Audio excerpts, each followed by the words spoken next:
Cresce no país o acesso à justiça por meio da gratuidade. Quais são as vantagens e desvantagens? Como evitar o excesso da judicialização por conta da isenção de taxas e custas judiciárias? Esses são os principais temas de hoje do Pensamento Jurídico, uma produção da Associação dos Magistrados Mineiros, a AMAGES. Para falar sobre o assunto, nós vamos conversar com o juiz Marco Antônio Feital, que é juiz auxiliar da Corregedoria Geral de Justiça de Minas Gerais. Ele é magistrado há 16 anos, já atuou em várias comarcas, 8 delas eu anotei aqui, Piauí, São Roque, Araguari, Mantena, Miriaí, Miradouro, Muriaé e Belo Horizonte, onde está há 3 anos.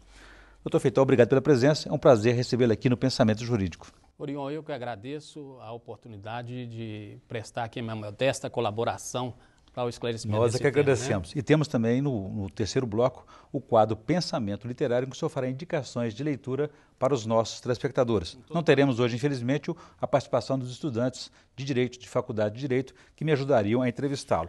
Mas, doutor Marco Antônio, ainda há muita reclamação por mais acesso à justiça, facilitar, que às vezes é dificultado por a questão das cobranças das taxas judiciárias. Como é que o senhor avalia isso? Isso é bom, ruim? Orion, eu penso o seguinte, o Instituto realmente de Assistência Jurídica, né, que é o termo que a Constituição usa, ele é essencial, faz parte de um direito fundamental, né, da pessoa humana, do cidadão, essa facilidade de acesso para aquela pessoa economicamente hipossuficiente. E as pessoas têm conhecimento disso, têm exercido bem esse instituto? Tem, através das defensorias públicas, né, dos núcleos de assistência judiciária das faculdades, a própria OAB, através da indicação de dativos pelo juiz, isso tudo é feito com bastante tranquilidade, o povo sabe disso. Agora, é lógico que a gente tem ainda algumas deficiências, por exemplo, as defensorias públicas, eu posso falar aqui por Minas Gerais, ela ainda não está assim, totalmente é uma coisa nova, um instituto estruturada. novo. Então, ela ainda carece ainda porque nós não temos, por exemplo, defensores em todas as comarcas do Estado. Isso alguns estados nem existe defensoria pública. Alguns estados ainda nem existem. Que é um atraso muito grande na assistência judiciária. Sem dúvida alguma. Agora, doutor Marco Antônio, quando a gente fala em custos, em taxas judiciárias, em isenção, gratuidade, a que taxa nós estamos nos referindo? Quais são essas taxas básicas e os valores? Na verdade, quando você fala em custas, esse valor, ele representa, digamos assim, uma contraprestação a esse serviço judiciário, né? E tem também as taxas judiciárias que complementam todo esse volume de recursos que serviria naturalmente para a contraprestação desse serviço, né? Para aparelhamento judiciário e tal. Mas o que é relevante notar, Orion, é a existência, muitas vezes, de abusos, né, na concessão desse benefício. Na verdade, nem é na concessão, é no requerimento, muitas vezes com fraude à lei. Né? Quem é que pode requerer a gratuidade? Quais são essas condições? A lei diz o seguinte, a Constituição diz que o Estado prestará assistência jurídica integral e gratuita aos que comprovarem insuficiência de recursos. Quer dizer, basta que você comprove insuficiência de recursos.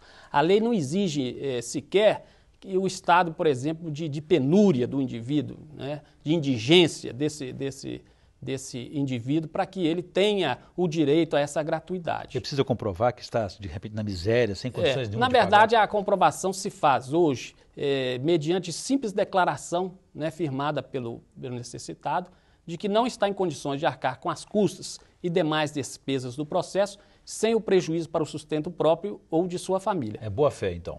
Com base no princípio da boa-fé. É lógico que hoje existe, inclusive, nos tribunais, uma discussão se basta essa declaração ou se há necessidade de uma comprovação, se o juiz pode, inclusive, mediante a existência nos autos de alguns elementos que evidenciam que, na verdade, essa parte tem condições de arcar com essas custas, se ele pode determinar, inclusive, diligência para o esclarecimento desse fato e concessão ou não do benefício. É uma questão, assim, às vezes um pouco subjetiva também. Eu posso achar que eu não tenho condições, que eu estou apertado economicamente, e o juiz considerar o contrário. Como que fica isso, afinal?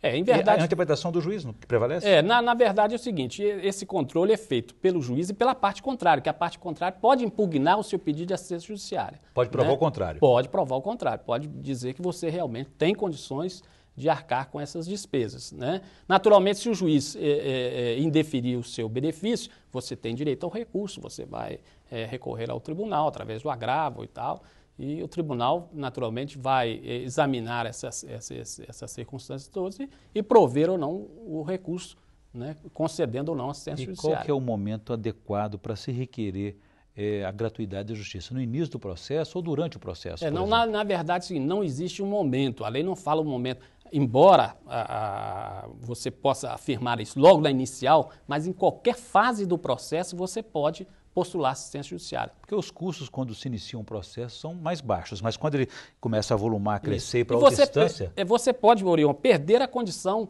por exemplo, que você tinha no início da demanda. Sim. Né? A causa muitas vezes melhorou, piorou. Às vezes a causa se arrasta, né? E aí naturalmente essa condição muda. Você tinha uma condição e depois deixa de ter. Olha, agora não tem mais. Então você pode, naquele momento em que você se sentiu em situação de insuficiência econômica, você postular esse benefício. E por quanto tempo ele vale e prevalece na vida da pessoa que reivindicou esse direito? Como assim, Orion? De repente, o senhor falou que depois melhorou de vida. Ele pode melhorar de vida nos 2, 3 anos seguintes. Certo. Aí tem que pagar... Não, a lei fala que é o seguinte, que essa isenção, ela perdura. Na verdade, você vai sobrestar a cobrança. Ela perdura por 5 anos. Né? Se você perder a condição de necessidade, o Estado ainda pode cobrar esse valor, né? Mas, passados 5 anos, aí, naturalmente, a lei diz que prescreve, né? Entendi. Naturalmente, esse valor. Eu vou dar um intervalo agora, doutor Marco Antônio Feital, mas gostaria que no próximo bloco só avaliasse, por exemplo, a questão da participação do advogado. Se o beneficiário da gratuidade da justiça precisa usar o serviço de um defensor ou pode ter ao seu lado contratar um advogado particular. A gente volta em instantes.